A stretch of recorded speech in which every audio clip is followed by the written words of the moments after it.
Dear friends, welcome you all. I am Suraj Kumar Tiwari, and in today's video, we are going to discuss the recent topic regarding the reservation. Recently in USA, the Supreme Court of USA ended the reservation system regarding the admissions in colleges, basically the cases regarding to the University of North Carolina, USA, and the Harvard University. So let's begin with this interesting topic. मुद्दा काफी चर्चा में है dear friends. सो आप देख रहे हो अलग अलग सिनारियो जो आपको दिख रहे हैं. यूएस सुप्रीम कोर्ट का ये जो रूलिंग आया है ऑन अफर्मेटिव एक्शन जिसे हम बोल रहे हैं, या फिर हम बोलचाल की भाषा में जिसे हम रिजर्वेशन सिस्टम कह सकते हैं, आरक्षण कह सकते हैं. तो वहां के कॉलेजेस में एडमिशंस के लिए कुछ एक ऐसे सिस्टम्स थे जिसके थ्रू अलग रेस या एथनिसिटी या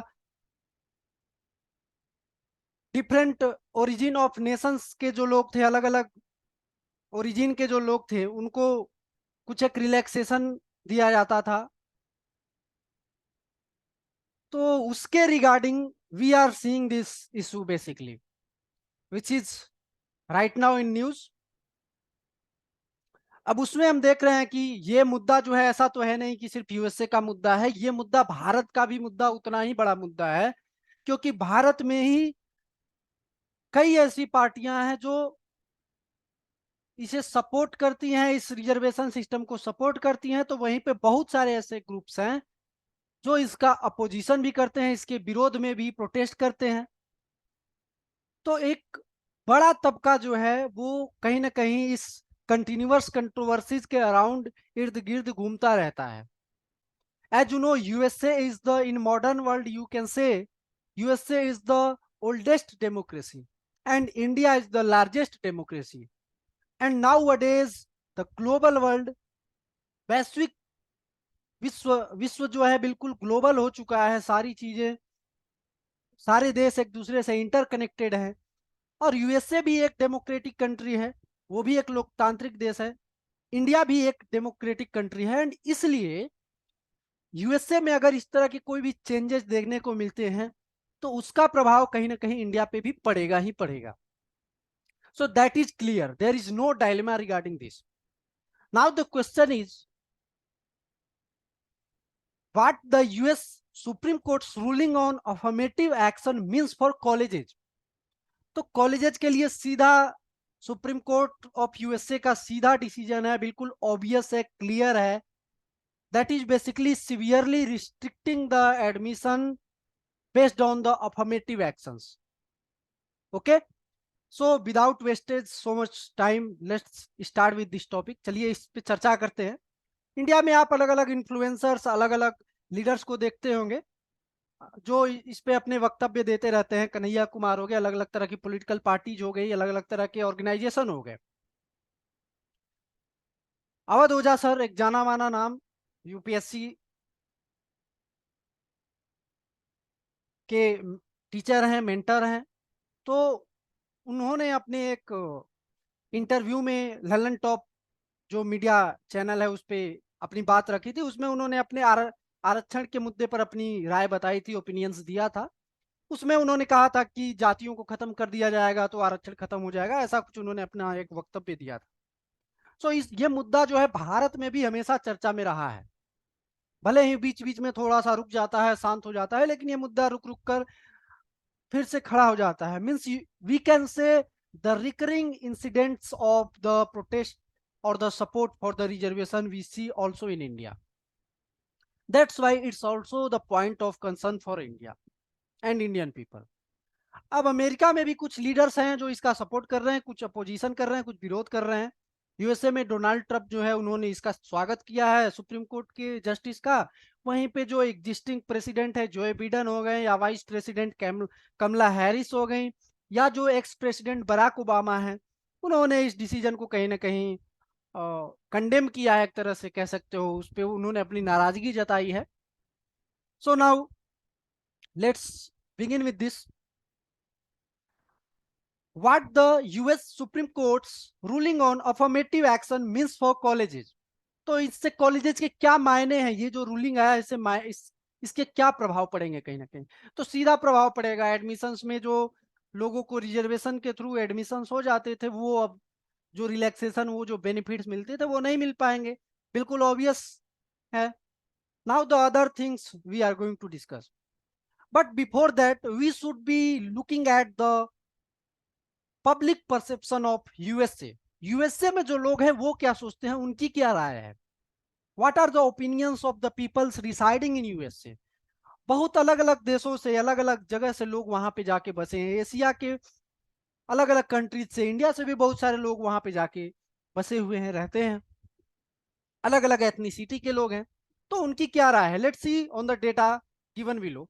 तो ये जो डेटा आप देख रहे हो, इसमें आप देखो कि लगभग 50% जो लोग हैं वो डिसअप्रूव कर रहे हैं ये जो अफर्मेटिव एक्शन है, और हम कह सकते हैं जो रिजर्वेशन सिस्टम है उसको वो डिसअप्रूव कर रहे हैं। मतलब वो नहीं चाहते कि ऐसा सिस्टम हो, मतलब वो उसके अगेंस्ट बात कर रहे हैं। वहीं पे लगभग 33%, 33% ऑफ द पीपल जो इसको सपोर्ट कर रहे हैं, और 16%, 16% पीपल ऐसे हैं जो कि मतलब वो डाउट में है, डिलेमा में है कि पता नहीं सही है गलत है क्या है। अब उसमें भी we can see the subdivision, like जो ब्लैक पीपल है वो, उनमें जो मोस्ट ऑफ द लोग हैं वो चाहते हैं कि ये सिस्टम रहे। हिस्पैनिक जो है एथनिसिटी के, वो भी चाहते हैं। उनमें लगभग इक्वल दिख रहा है, इक्वली अपोजिट और सपोर्टर दोनों हैं। एशियंस जो है वो मेजरली जो है वो इसके अगेंस्ट में है, और वाइट जो है वो भी कहीं ना कहीं मेजरली इसके अगेंस्ट में है। Now moving forward, let's see affirmation action. What does it mean, इसका मतलब क्या है। To provide equal opportunity to historically disadvantage people, जिनको अतीत में पहले किन्हीं कारणों से उनके साथ भेदभाव हुआ, उन्हें जो योजनाओं के, स्कीम्स के बेनिफिट्स मिलने चाहिए नहीं मिल पाए ड्यू टू एनी रीजन, और most of the program implementation only benefited the upper section of the society. केवल अगली क्रम के, अगली श्रेणी के, या हम कह सकते हैं कि जो फॉरवर्ड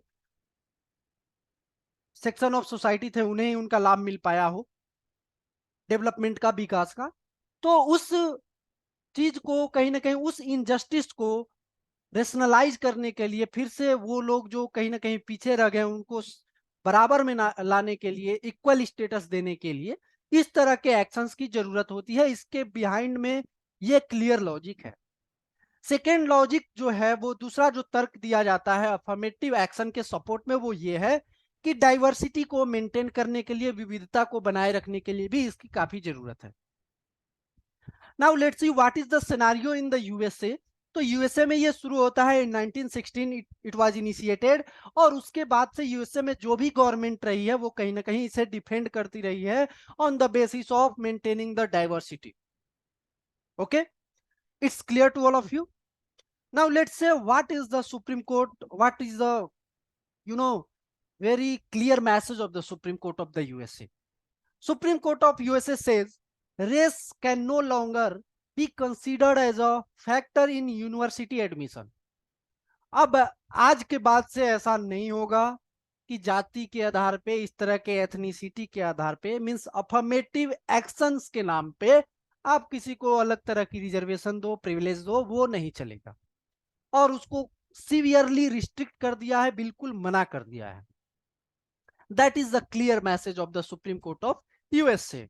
नाउ मूविंग फॉरवर्ड, अब ये जो मुद्दा उठा है, ये मुद्दा ऐसा तो है नहीं कि सुप्रीम कोर्ट ने खुद ही अपने आप ही उसको स्वप्न आया और उसने डिसीजन ले लिया, ऐसा तो है नहीं। तो सुप्रीम कोर्ट में, जुडिशियरी में ये मुद्दा लेके जाने वाला जो सबसे अहम ऑर्गेनाइजेशन है, the very important organisation which was opposing this affirmative action और the reservation policy, that is the students for fair admission, SFF। The group was founded by the Edward Blum, एक लीगल एक्टिविस्ट थे जिन्होंने ये organisation बनाया, और इसमें basically वही लोग थे, वही 2000, you can say the students which were not able to get admissions in their preferred universities, अपने मनचाहे यूनिवर्सिटीज में, विश्वविद्यालयों में वो प्रवेश नहीं पा पाए, नहीं ले सके, क्योंकि जो रिजर्वेशन सिस्टम था उसके चलते वो एडमिशन नहीं ले पाए। सो दैट्स वाई उन्होंने इसका विरोध किया और इसके अगेंस्ट में ये ऑर्गेनाइजेशन काम कर रही थी। जुडिशरी में इसने अपना केस फाइल किया था। उसने जो पॉइंट रखा इस ऑर्गेनाइजेशन ने, students for fair admissions SFF organisation ने, they pointed out violation of title 6 of 1964 civil rights act. तो यूएसए में जो सिविल राइट्स एक्ट है ऑफ द 1964, उसका टाइटल 6 करता क्या है? तो that conveys somehow which bars discrimination based on race, colour और नेशनल ओरिजिन।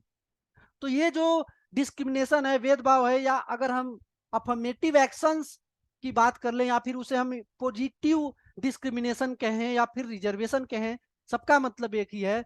मतलब इस तरह का जो आरक्षण दिया जा रहा था उसके विरोध में इन्होंने अपना तर्क दिया कि जो सिविल राइट्स एक्ट है ऑफ द 1964, उसके टाइटल 6 का ये वायलेशन है, इसलिए इसको क्वैश किया जाना चाहिए, इसको खत्म किया जाना चाहिए। और सुप्रीम कोर्ट ने वैसा ही किया।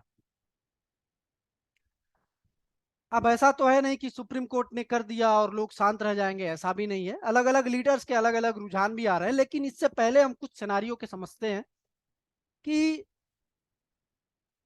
One thing we should be aware of that already USA में almost in 9 US states already had ban on affirmative actions।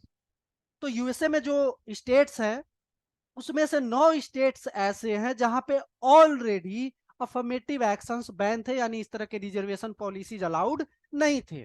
तो ऐसा नहीं है कि पूरे अमेरिका में इस तरह की पॉलिसी थी, ऐसी बात नहीं है।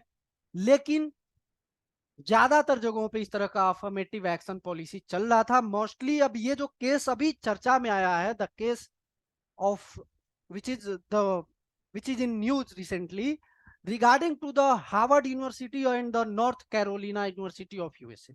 इन दो यूनिवर्सिटीज के संदर्भ में केसेज हुए थे और उसी संदर्भ में ये चर्चा में आया है। Now let's see, supporters of reservation जो हैं, जो रिजर्वेशन को सपोर्ट करते हैं, जो इस अफर्मेटिव एक्शन के सपोर्ट करते हैं, वो क्या कहते हैं, उनका लॉजिक क्या है? They are saying to maintain the diversity, विविधता को बनाए रखने के लिए ये जो रिजर्वेशन है जरूरी है। Second thing they are saying the corrective measures for historical disadvantages.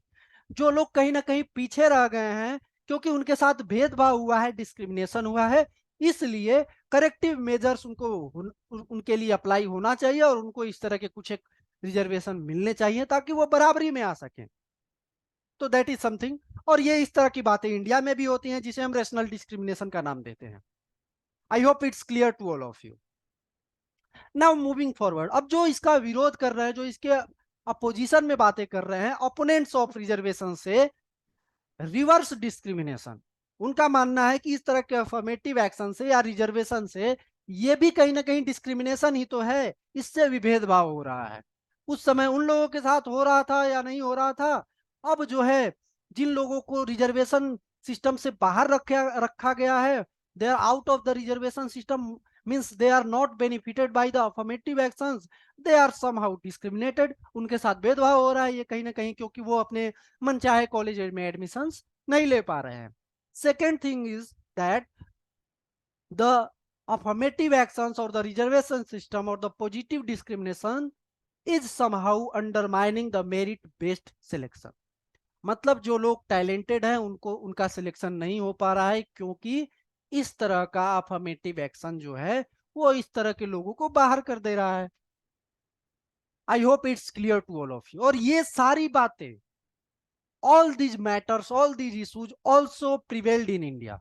India में भी ये चर्चा चलता रहता है, रिकरिंग प्रोटेस्ट हम देखते रहते हैं इस तरह का, कुछ सपोर्ट में कुछ इसके अपोजिशन में, लेकिन इस तरह के चीजें, हम इस तरह की डिस्कशंस, डिबेट्स देखते रहते हैं, इसलिए भी ये काफी इंपॉर्टेंट हो जाता है।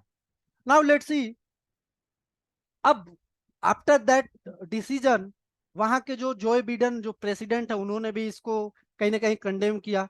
वहां की जो वाइस प्रेसिडेंट है कमला हैरिस, उन्होंने कहा कि ये कहीं ना कहीं अतीत में जो की गई गलतियां हैं उसको सुधारने के लिए जो मौका है गवर्नमेंट के पास, सरकार के पास, उसको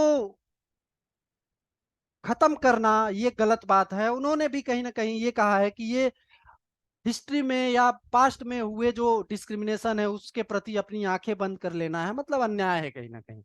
means somehow you can say the US President Joe Biden as well the Vice President Kamala Harris supporting the affirmative action or the reservation system, and they are not happy with the decision of the Supreme Court. As well the ex-president, the former president of USA Obama जो है वो भी affirmative actions पे जो supreme court of USA का decision है उससे खुश नहीं है। उन्होंने भी अभी हाल ही में ये इंडिया को, इंडियन गवर्नमेंट को काफी सजेशन दे रहे थे कि माइनॉरिटी के लिए ऐसा होना चाहिए, ये होना चाहिए। अभी तो ये आप लोग खुद ही अपने ही देश में फंसे हुए उलझे पड़े हैं। एक बंदा, एक टॉप लीडर, वैसे तो बहुत सारे ऐसे ऑर्गेनाइजेशंस हैं, बहुत सारे ऐसे सेक्शन ऑफ सोसाइटी है जो कहीं ना कहीं इन द यूएसए जो इस डिसीजन ऑफ सुप्रीम कोर्ट, जो सुप्रीम कोर्ट का डिसीजन आया है उसका अभिनंदन कर रहा है, उसका स्वागत कर रहा है।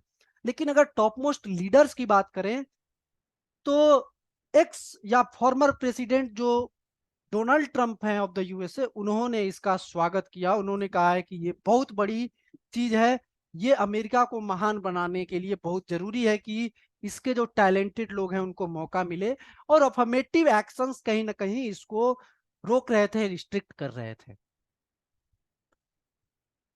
I hope it's clear to all of you. अब हम इंडिया के विषय में थोड़ा सा देखेंगे, इसमें बहुत ज्यादा डिटेल में नहीं जाएंगे। As we all know India में ये मुद्दा हमेशा से चर्चा में रहा है।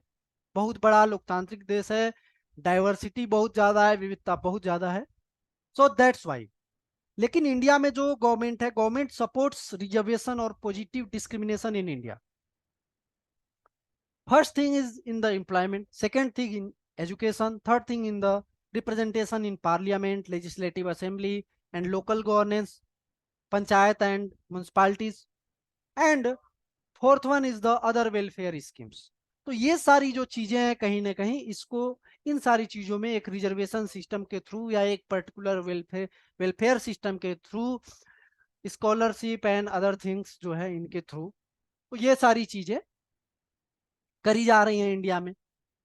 और इसे कहा जाता है कि ये एक रेशनल डिस्क्रिमिनेशन है, ऐसा होना चाहिए, इस तरह की चीजें होनी चाहिए। अब ऐसा नहीं है कि इंडिया में कोई विवाद ही नहीं है, इंडिया में तो लोग बिल्कुल खुश हैं आरक्षण से और सभी लोग सपोर्टिव, ऐसा तो है नहीं। इंडिया भी एक डाइवर्स कंट्री है, बहुत बड़ी विविधता है, तो इसमें भी बहुत सारे लोग हैं जिसको, जो इसके अपोजिशन में है, बहुत सारे लोग हैं जो इसके सपोर्ट में भी हैं। सुप्रीम कोर्ट में यह मुद्दा गया था, सुप्रीम कोर्ट ने फाइनली 50% का, 50% का सीलिंग लगा दिया था कि जो भी आप एक रिजर्वेशन प्रोवाइड करा रहे हैं तो आप किसी भी एम्प्लॉयमेंट में या इस तरह की चीजों में 50% से ज्यादा का रिजर्वेशन प्रोवाइड नहीं कराएंगे। तो दैट सीलिंग वाज देयर। उसके बाद रिसेंट गवर्नमेंट जो है, recently the Modi government enacted the reservation system for the economically weaker section. तो आर्थिक रूप से जो पिछड़े लोग हैं उनके लिए वर्तमान सरकार एक अधिनियम बना दिया, उसने एक कानून बना दिया। वो भी मुद्दा सुप्रीम कोर्ट में गया, अदालत में गया, और उस पर कोर्ट ने कहा कि that is constitutionally valid, there is no matter of the violation of constitutionality. तो सुप्रीम कोर्ट ने कह दिया कि चलो यह संविधान के जो बेसिक स्ट्रक्चर है, मूल ढांचा, उसके खिलाफ नहीं है। सो दैट इज समथिंग, बट ये मुद्दा रिकरिंग है, बिल्कुल हर बार चर्चा, डिबेट, डिस्कशन चलता रहता है, और ये मुद्दा ऐसा नहीं है कि खत्म होने वाला है। ये काफी लंबी जर्नी है जो, जिसके थ्रू इंडिया को गुजरना होगा। So I hope I discussed it well. I gave all the perspectives regarding the US Supreme Court decision regarding the affirmative actions, and what is the linkage between the India's and USA, because both are the democratic countries, दोनों लोकतांत्रिक देश हैं, तो इसलिए प्रभाव पड़ना लाजमी है। The effect will be seen. Debate and discussion बढ़ेंगे, चर्चाएं होंगी, इसमें कोई संदेह नहीं है, देयर इज नो डायलेमा रिगार्डिंग दैट। So that's all for now from my side. I hope you all understood. If there are any queries, suggestion, you can comment below. Thanks for now.